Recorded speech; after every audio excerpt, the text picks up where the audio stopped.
سلام دوستان، این بار ما میخوام سایت رسمی رو بیایم بررسی بکنیم.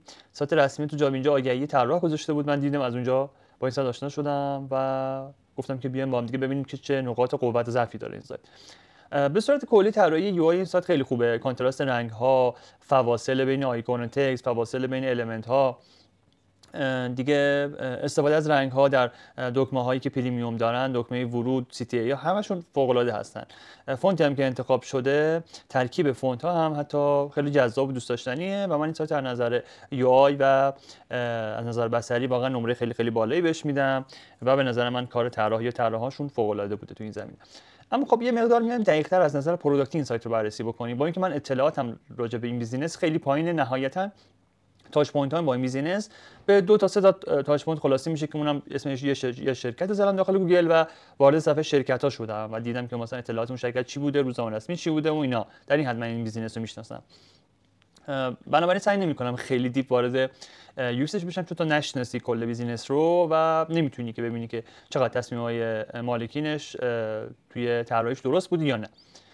خب اولین چیزی که توی ورود به سایت یه مقدار اذیتم کرد این بود که 3 تا تصویر متحرک ما داریم که پیشنهاد میکنم، چون تصاویر متحرک چشم کاربر رو به اون سمت هدایت میکنن، پیشنهاد میکنم که شما بیای جرنی مخاطب رو در نظر بگیری. مخاطبی که اولین بار وارد وبسایت شده، این تخفیف نوروزی و 20% و همراه ما بودید، همراه شما هستی، من کجا همراه شما بودم؟ خب و این تخفیف الان اینجا جاش نیست. من باید بدونم که تو کی هستی، چیکار میکنی، چه مزیتی واسه من داری، چه ارزشی واسه من داری، بعد من تصمیم بگیرم که 1000 تومان بهت بدم یا نه اون 1000 تومان رو قرارم تخفیف بدی بکنی 500 تومان واسه من. این خیلی به نظر من مهمه که در جای مناسب تخفیف نشون داده بشه. اینجا جاش نیست. شاید صفحه اشتراک ها جالب باشه، شاید زمانی که یوزر وارد وبسایت میشه توی ریتارگتینگ ها، مثلا تو بنرهایی که داره تو ریتارگتینگ ها میبینه جالب باشه، اونجا شما نشون بدید، بعد از اینکه ورود کرد بهش نشون بدید. ولی اینجا به نظر من جاش نیست. این ویدیویی که این پایین توضیح میدم خیلی جذابه، ولی به نظر من بهتر بودش که اینو یه مقدار صفحه اسکرول می‌کردیم میومد بالا که خیلی اتنشن یوزر رو به خودش اختصاص نمیداد. این ویدیو هم خیلی جذابه، خیلی جالبه، ولی به نظر من اگر که این دائما چیز نمیشد، ریپلی نمیخورد و هی پخش نمیشد، یعنی اتو پلی نداشت، خیلی جذاب‌تر بود. یه بار پخش میشد میرفت رو حالت استاپ و من اگر دوست داشتم بدونم این رو دوباره پلی میکردم، چون اینجوری هی از اول تا آخر که میاد یا حداقل انتهای ویدیو با یه حالتی یه مقدار چند ثانیه دیلی داشته باشه که بفهم کجا تموم شده. چون من الان اول و آخر این ویدیو رو کامل نمیتونم با هم متصل کنم زمانی که وسط ویدیو تماشا میکنم. این بالا همه چی به نظر من سر جاشه. طراحیش هم که اصلا دیگه واردش نمیشیم، گفتم که فوق العاده است. پیشنهاد من اینه که برای ساده‌تر شدن طراحی سایت این دکمه چت و نوتیفیکیشن که عملاً کاربردی نداره اینا حذف بشن، طراحی سایت یه مقدار خلوت‌تر بشه و من بتونم خیلی سریع‌تر با سایت ارتباط برقرار کنم، بفهمم چی و داره چیکار میکنه.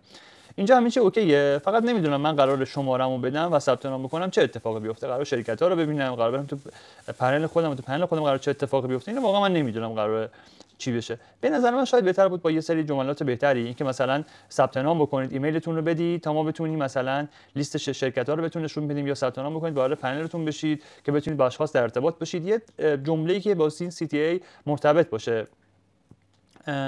به من نشون داده بشه. خب به نظر ورود ثبت نام هم به کار نمیاد. به نظر من ورود، چون ما بالا داریم اینجا رو می‌کردیم ثبت نام یا عضویت یا ورود به پنل، شاید بهتر بودش. با این چیز خیلی اوکی نیستم سر این قضیه.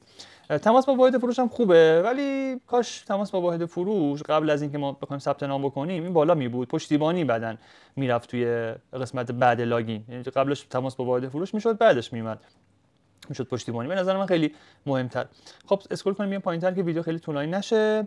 برنده به نظر من الان جاش نیست که شما بیاد بگید که ما چه مشتریانی داریم. به نظر من اینجا جاش نیست، میتونست بره پایین‌تر و مورد اعتماد بهترین ها به نظر من میشد که همه مشتریان رسمی و خیلی جذاب‌تر بودش.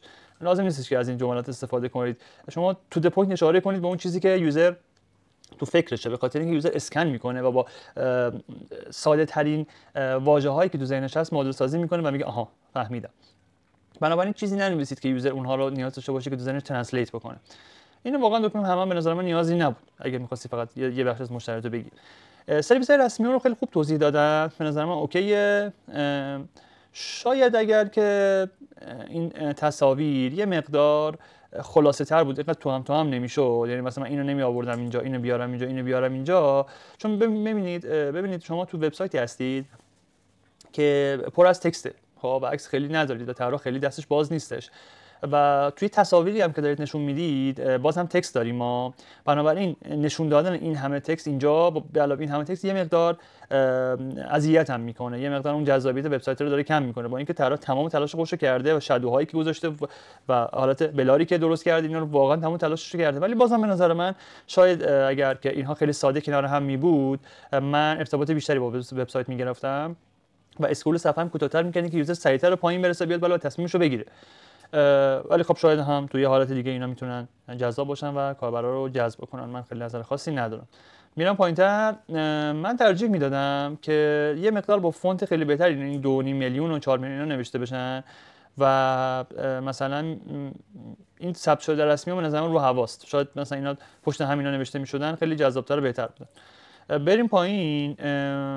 این ثبت نام رو حالا باز طراح اومده برای اینکه بین این دو تا بخش فاصله ایجاد بکنه، اومده با این رنگ اومده جداش کرده، ولی خب من به شخص ترجیح میدادم که این ثبت نام و اینا توی همچین باکسی بیاد نمایش داده بشه و آمارها روی صفحه باشه و این باکس رو ما هدر ندیم فقط واسه اینکه آمار نشون بدیم. آمارایی هستن که به درد خاصی هم نمیخورن. مثلا من اینجا اگر یه دکمه مثلا بیشتر میذاشتم آگهی ها رو میدیدم یا خود آگهی قابل کلیک بودن، به نظرم شاید خیلی بهتر می بود که آگهی ها رو ببینم، اینجا برای مسئولات ببینم، اینجا اشخاص رو ببینم، اینجا شرکت ها رو ببینم، شاید خیلی بالاتر میشد. و اصلا به نظر من با توجه به ماهیت رسمی و خیلی بهتر بودش که اینها رو ما میومدیم بولدش میکردیم، به جای اینکه بیایم فیچرهای سایت رو بیاریم مثلا نشون بدیم جستجوی پیشرفته ما. جستجو چرا باید برای کاربر مهم باشه؟ ما جستجو داریم، ما جستجو وظیفته که شما به عنوان ابزار بذاری واسه من. این چه واقعا نکته‌ای. آره پروفایل اشخاص برای ما مهمه، من با اشخاص میتونم در ارتباط باشم، من با شرکت میتونم در ارتباط باشم. این ارتباط داشتن با شرکت‌ها و دیدن پروفایل آره مهمه، به نظر من خیلی هم خوبه، ولی شاید بهتر بود مثلا ما این آمارها رو می آوردیم با اینها ادغام می‌کردیم و مثلا میومدیم میگفتیم 2.5 میلیون شرکت اینجا هستن و شما میتونید اطلاعات اونها رو ببینید، همین الان ثبت نام کنید. 4 میلیون اشخاص هستن که شما میتونید پروفایل اونها رو ببینید و اونها در ارتباط باشید، مثلا بیاید مثلا ثبت نام بکنید. 9 میلیون آگهی هستش و به همین صورت تا آخر. شاید بهتر بود این واقعا توی سایت پخش میشد و نقاط ورود کاربر میشد. تا اینجا دیگه موارد خاصی ندارم، به نظر من اوکیه، مشکل خاصی نداره. راجع به این مجله رسمی و من همیشه واسه من سوال بوده که واقعا آیا به درد میخورن یا نه. تو معمولا بلاک ها نقاط ورود کاربر از طریق گوگل هستن و از اونجا ما میایم کاربر مشتری جذب میکنیم، نه اینکه از اینجا بفرستیم بلاک. همیشه برای من جای سوال بوده که آیا اینها به درد میخورن یا نه. اگه اطلاعاتی واقعا دارید زیر همین کامنت ها بنویسید. خیلی ممنونم. نکته خاصی ندارم. طراحی فوترش به نظر من جذابه. خیلی هم طراحی فوتر فکر نمی‌کنم اهمیت داشته باشه توی جذب کاربر. یه سری اطلاعات هستش که هر اطلاعاتی شما نتونید تو وبسایت جا بدید رو توی فوتر میذارید که کاربر استفاده بکنه. خیلی هم جایگزاریناش به نظر من خیلی اهمیت نداره چون درصد خیلی کمی هم مثلا به فوتر میرسن. خیلی متشکرم که این ویدیو رو مشاهده کردید. اگر که نظری، پیشنهادی چیزی دارید، وبسایتی که دارید که مایل هستید من تحلیلش کنم، لطفاً توی کامنت ها بذارید یا با من در ارتباط باشید. متشکرم، ممنونم. خداحافظ.